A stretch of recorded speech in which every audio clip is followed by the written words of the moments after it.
Mesdames, Messieurs, bonjour. Très heureux de vous retrouver ici en direct du Salon de l'Agriculture. Pourquoi? Parce qu'on va se poser la question, comment sortir de l'agriculture bashing? Alors on le sait, chaque semaine ou chaque quinzaine avant l'édition du Salon de l'Agriculture, il y a des articles de presse ou des reportages télé qui fustigent l'agriculture. Alors comment, pourquoi et comment en sortir? C'est ce que nous allons voir. Mais on a demandé dans les allées de ce salon comment les agriculteurs recevaient ce message négatif. Je trouve que les médias ont une image de l'agriculteur qui est un peu ancienne. L'agriculteur, il a Internet, il est très coordonné, très en phase avec l'actualité et ça, les médias ne le disent pas assez, je crois. Alors, effectivement, cette dame disait, c'est vrai qu'on transpose toujours une image un peu passéiste de l'agriculture, on ne reflète pas la réalité de l'agriculture. Bon, on va aller bien au-delà. Sébastien Dromini, bonjour, vous êtes agriculteur. Bonjour. Alors, vous percevez réellement qu'aujourd'hui, l'agriculture est toujours montrée du doigt dans les reportages? C'est le sentiment qu'on en a en tout cas, et ça nous fatigue, on en a marre. Je ne vais pas parler des événements qui font des drames tous les jours dans les exploitations agricoles dans certaines régions. Cependant, on a le sentiment d'être sans arrêt montré du doigt. Quand on sort avec notre pulvérisateur, qui est un outil de travail, qu'on sort à bon escient en appliquant les bons produits aux bonnes doses, on a l'impression qu'on nous montre du doigt, on a l'impression de mal faire notre travail, on ne comprend plus. Alors Jean-Marc Petat, vous êtes directeur du département développement durable et de la communication de BSF. Quel constat faites-vous? On partage complètement le point de vue qui vient d'être donné. Et pour le rendre encore plus factuel, je voudrais juste citer un chiffre que le Conseil national de l'alimentation a publié donc, en janvier 2016 et qui montrait qu'en France, il y a une émission à charge contre l'agriculture et contre l'alimentation tous les 4 jours. Une émission à charge à la télévision française, dont 60% sur le service public. Et c'est là où on peut se poser la question, effectivement, est-ce qu'aujourd'hui, l'image qui est renvoyée au travers des médias reflète effectivement bien la réalité? On est convaincu que non, mais je pense que c'est exactement le débat qui va être lancé ici pour comprendre pourquoi est-ce qu'il y a un tel décalage. Alors justement, pour le lancer, on a Michel Boyon, bonjour. Bonjour. Alors, vous représentez le cabinet d'avocats Janté, mais vous avez été président du Conseil supérieur de l'audiovisuel, donc du CSA, bien connu. Vous avez été dirigeant de Radio France et vous avez été administrateur de France 2. Comment réagissez-vous à ce côté un peu négatif de la télé publique? Moi, je crois qu'il faut être conscient que l'attitude des médias à l'égard de l'agriculture et des agriculteurs est assez ambiguë. Elle est beaucoup plus ambiguë que celle des Français. Il n'y a qu'à voir comment les Français ont réagi au moment des événements récents dont vous parliez tout à l'heure. Et vous avez vu que l'image des agriculteurs, dans l'opinion, était globalement bonne. Je dis globalement. Parce qu'on sait que c'est un métier difficile, qu'il a plein de contraintes, parce qu'on sait qu'on n'y gagne pas toujours très bien sa vie, parce qu'on sait qu'il y a énormément de difficultés d'ordre personnel, familial, social, etc. Les médias sont plus ambigus. Il y a à la fois une fascination pour l'agriculture, les agriculteurs, parce qu'ils ne la connaissent pas bien, parce qu'ils ne les connaissent pas bien. Et puis en même temps, il y a un certain nombre de thèmes sur lesquels ils se déchaînent de manière tout à fait excessive. On peut parler des pesticides, on peut parler de la surproduction, on peut parler des revendications des agriculteurs. Et les présentations sont faites souvent de manière assez négative. Patrice Moyon, vous êtes journaliste pour Ouest France. Quelle est votre analyse? Alors, moi, je nuancerais. Alors, la première chose, c'est que l'image des agriculteurs, effectivement, est plutôt positive. Nous, depuis 1996, on a un sondage qui est publié chaque année, la veille du Salon de l'agriculture. En gros, 70% des Français ont une image positive de l'agriculture. Alors, l'autre remarque que je ferai quand même, c'est que globalement, on a été dans une déspécialisation des médias ces dernières années et globalement, les grands médias généralistes ont déserté le champ agricole. Or, l'agriculture, c'est un sujet d'une très grande complexité. On attend beaucoup de choses de l'agriculture. Et les Français, effectivement, sont assez ambigus, c'est-à-dire qu'ils sont à la fois dans une dimension patrimoniale, ce sont des racines, et en même temps, l'agriculture n'a jamais été autant au cœur de la modernité. Alors nous, à Ouest France, moi j'ai parlé de ce que je fais au quotidien. Nous, on a fait le choix de maintenir une équipe qui couvre les sujets agricoles. On a une newsletter qui paraît tous les mardis et on porte le débat. Parce que je pense qu'il faut faire de la pédagogie autour des questions agricoles. Et en même temps, je pense qu'il faut aussi que le monde agricole s'empare des questions qui sont posées. Quand on parle de l'environnement, quand on parle des pesticides, il faut que les agriculteurs puissent s'engager et dire oui, ce sont des questions qui nous concernent. Oui, nous sommes le trait d'union avec le consommateur. Gilles Rivière-Wickstein, vous êtes rédacteur en chef d'Agriculture et Environnement. Vous portez le même constat? Alors j'irais même un peu plus loin. Je pense qu'il n'y a pas d'agriculture bashing en fait, pour le dire franchement. En revanche, c'est qu'il y a un bashing où il y a une mise en cause systématique et constante de certains outils dont dispose l'agriculture. C'est-à-dire qu'on a dans l'opinion publique encore cette idée de la, comme le dit Martine à la ferme, etc. Et ça, on aime bien. Donc effectivement, il y a une sympathie pour le monde agricole en général, pour l'agriculture en général. Mais dès qu'on a affaire à des facteurs de production, ça peut être les pesticides, ça peut être la ferge de 1000 vaches, ça peut être les OGM, ça peut être tous des sujets comme ça. Là, tout de suite, on se déchaîne. Et c'est très intéressant de voir pourquoi et qui le fait. Alors je pense qu'il y a trois sources de ces attaques. Il y a premièrement des gens qui veulent la peau de ce modèle agricole. Ce sont des gens qui ont tout simplement un autre modèle agricole en vue, ils sont décroissants, ils veulent imposer leur modèle agricole. Et puis il y a le business de la peur, et ça marche bien. Il faut des sujets anxiogènes parce que ça vend, et il y a un vrai business, il ne faut pas sous-estimer le fait que ça vend et ça marche parce que ça vend. Et puis il y a aussi les politiques qui sont là-dedans, parce que à partir du moment donné où il y a un risque, eh bien, ils viennent derrière pour rassurer en venant apporter des mesures pour rassurer le consommateur. Par exemple, les OGM. Les OGM n'ont jamais représenté un danger pour qui que ce soit. Eh bien, l'homme politique vient, une fois que la crainte des OGM est arrivée, il vient, il interdit les OGM pour dire, regardez, moi je fais attention à votre santé, attention à vous, donc je vous protège contre ces menaces qui sont des menaces imaginaires, mais qui sont nécessaires à l'homme politique. Donc vous avez ce triptyque qui joue ensemble, le business de la peur, la volonté de certains d'avoir la peau de notre modèle agricole, et des hommes politiques qui surfent là-dessus, parce que ça leur convient finalement très bien, bien qu'à tous les salons de l'agriculture, ils viennent apporter des fleurs à l'agriculteur malade pour leur dire comme il a beaucoup de compassion, et nous avons eu depuis un certain temps un défilé d'hommes politiques apportant ces fleurs pour expliquer comment ils sont venus. Mais jamais on les entend à la télévision lorsqu'il y a une émission pour défendre l'agriculture. Jean-Marc Feutat. Oui, je vais effectivement compléter ce qui vient d'être dit par M. Moyon et M. Rivière. Je pense qu'effectivement, il y a une co-responsabilité. J'ai commencé un petit peu par tacler les médias. Je pense que les médias sont finalement qu'une espèce de réceptacle des erreurs que nous-mêmes nous faisons. Et je pense qu'effectivement, on a une co-responsabilité. Je citerai en premier, effectivement, les ministères et l'ANSES qui sont en charge de la sécurité alimentaire en France. Il y a une émission de Cash Investigation il y a quelques semaines. À aucun moment on a entendu l'ANSES se poser la question de ce qui avait été dit en disant bah oui, les journalistes avaient raison là-dessus, par contre là il avait tort. C'est un silence assourdissant et c'est différent dans d'autres pays, je pense notamment la Hollande ou l'Angleterre, où les agences en charge de la sécurité alimentaire réagissent, s'autosaisissent et réagissent pour corriger ou confirmer ce qui est dit dans la presse. Ça, c'est le premier point. Le deuxième point, on l'a dit tout à l'heure, l'agroalimentaire, depuis des dizaines d'années, a véhiculé cette vision un petit peu bucolique de l'agriculture. Et donc, un décalage entre ces gros moyens financiers qui sont mis dans la publicité à la télévision et la réalité du terrain. Je pense qu'il faut que les industriels de l'agrochimie balayent aussi devant leurs portes.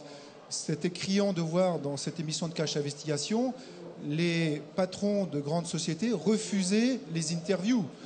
Nous-mêmes, BSF, on a accepté les interviews. Il se trouve que Cash Investigation nous a partenu dans l'émission. Je me pose aussi un certain nombre de questions, mais je pense qu'il faut que les entreprises acceptent d'expliquer leur métier. Si elles répondent négativement, forcément, le journaliste se dit on a des choses à cacher, et ça va alimenter, bien sûr, le débat. Ensuite, je pense les agriculteurs, et je vais laisser la parole à mon voisin. Non, parce que ce que vous dites, c'est juste à tel point qu'aujourd'hui, dans les exploitations, vous avez des agriculteurs qui refusent de laisser entrer les médias. La question, elle est simple. Pourquoi? Parce que la semaine d'avant, il y a une émission qui a démonté le schéma, et donc l'agriculteur ne veut plus prendre la responsabilité de montrer ce qu'il sait faire. Par contre, je pense que les agriculteurs sont tout de même les mieux placés pour parler de leur métier. Et aujourd'hui, je tiens à saluer le travail qui sont faits par différentes organisations, que ce soit Passion Céréales, que ce soit Ferter Innovia, que ce soit la nouvelle plateforme Agri Demain, où les agriculteurs vont expliquer leur métier avec leurs mots. On n'a pas fait tous de grandes études, donc on parle de notre métier, on vous explique comment on travaille de façon très simple et très pragmatique. Et pour revenir sur les 70% de sympathisants dont on a parlé en début de débat, dès l'instant où on parle de notre métier, ces gens-là, on les rassure, ils sont convaincus. Et puis ceux qui viennent nous voir avec des a priori, parfois, repartent avec des idées très surpris et sont vraiment satisfaits de leur passage. Michel Voyon. Bon, ce que je constate, bien que nous ayons des métiers différents et que nous venions d'horizons différents, nous avons tous à peu près la même analyse, nous faisons le même constat. Les médias ont leur part de responsabilité, il faut le dire.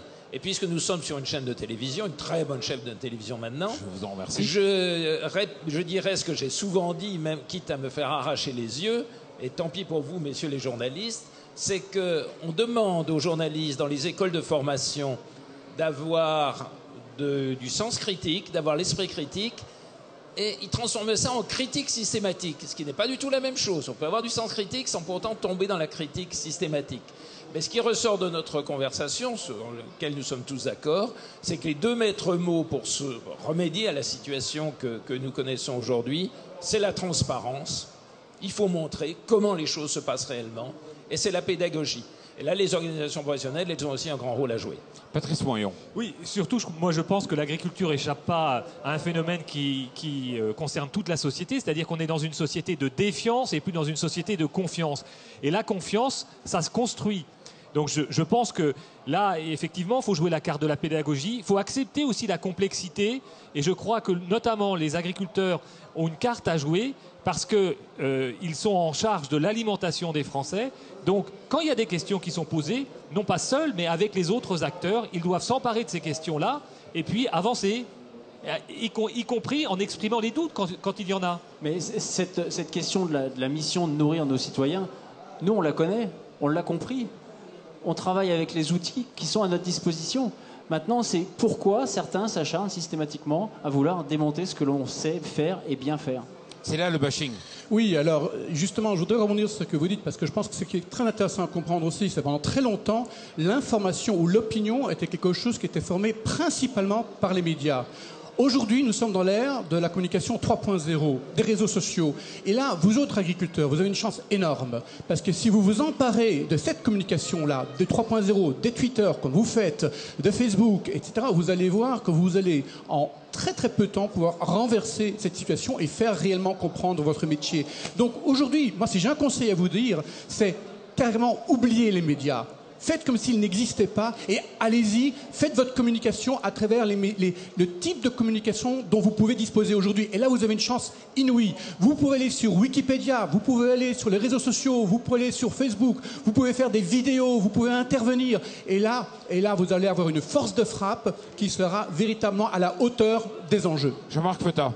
Oui, alors je serai moins catégorique que Gilles Rivière, parce que je pense que les médias classiques restent des médias importants et il faut qu'on prenne tout en compte. Mais c'est vrai que les médias sociaux et aussi la montée en puissance d'un public de jeunes représentent aussi effectivement des opportunités, parce que quand on interroge les jeunes, on l'a fait, les jeunes, ils n'ont pas d'a priori. Qu'est-ce qu'ils font?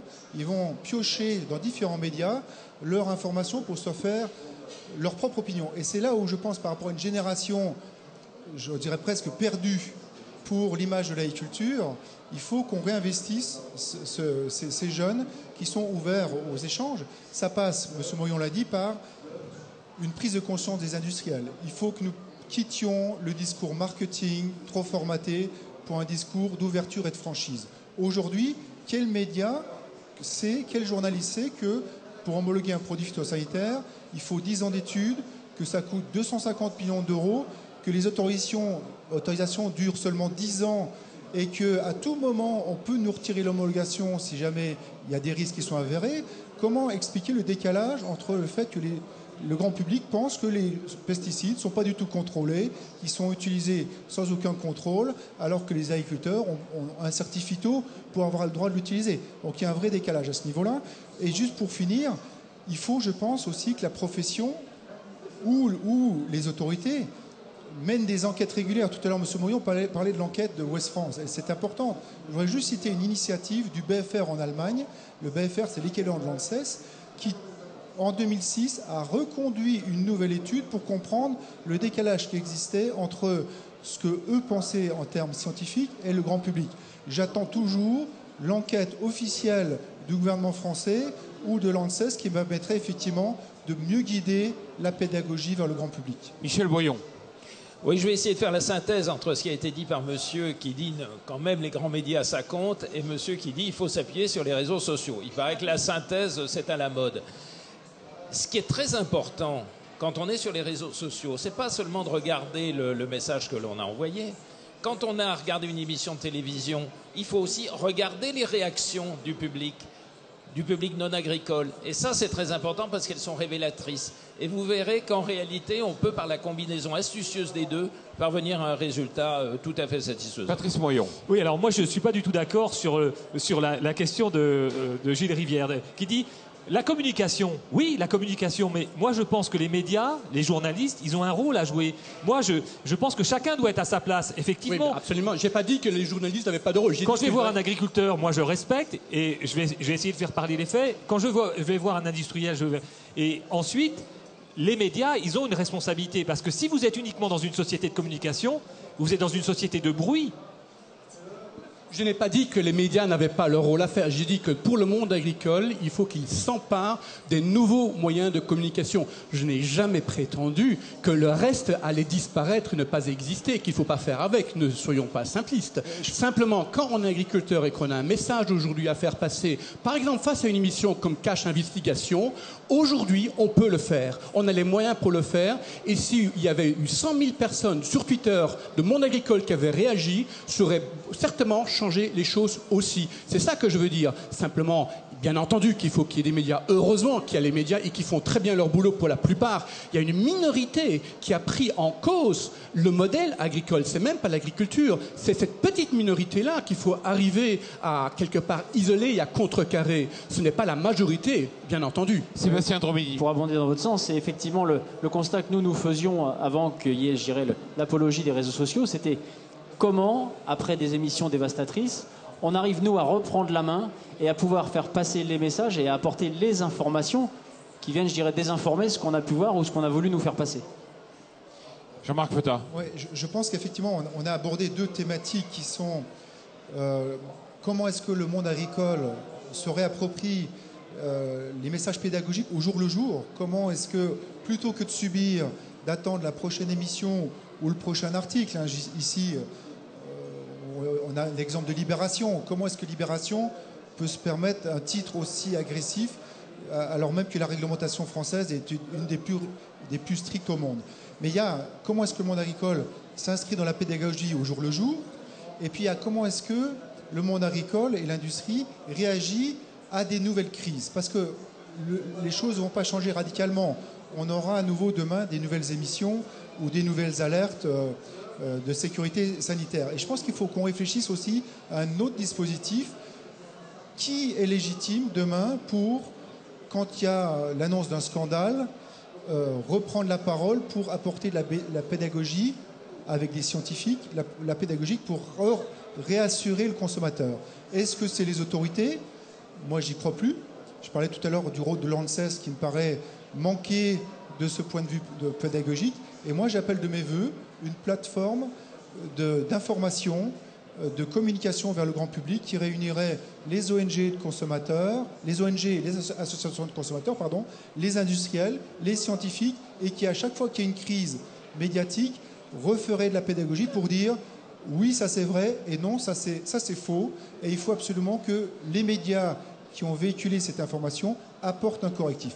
Je suis certainement dans le monde des bisounours, mais en tout cas, moi, c'est mon rêve, et je sais qu'aujourd'hui, le Fonds français pour l'alimentation et la santé est en train de réfléchir avec le Conseil national de l'alimentation à une telle plateforme. Et je l'appelle vraiment de mes voeux. Oh, je pense que les Allemands sauraient le faire. Michel Boyon. Oui, à propos des grands médias, il y a quelque chose qui ne va pas. Et ça, je l'ai vécu concrètement quand je présidais le Conseil supérieur de l'audiovisuel, le CSA. Le droit de réponse, le droit de réplique sont beaucoup trop encadrés par la loi pour la radio et pour la télévision.